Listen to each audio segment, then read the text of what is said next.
Here's a cool little portable stove you can make with things you probably already have sitting around your house. First, you'll need a couple of cans of soda. Make sure there's no bumps or dents in the bottom. You'll also need some fine sandpaper, a utility knife blade, a thumbtack, a coat hanger, some fiberglass, and a bottle of heat. Use the sandpaper to remove the paint off the bottom couple of inches of both cans. Open the first can and pour out the contents. Using a book to hold the utility blade, carefully cut off the bottom inch of the first can, and then use the sandpaper to smooth out the sharp edge.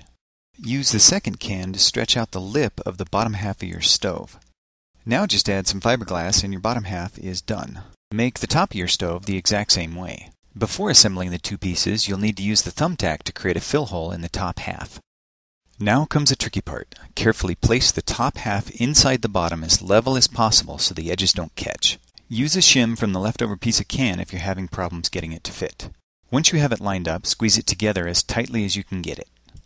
Finally, use the thumbtack to create the fuel jets. Create a bunch of them evenly spaced around the top of your stove. If you don't already have a pot stand, you can quickly make one with a wire hanger. Just be sure to sand off the outer coating first. Now it's time to test it out.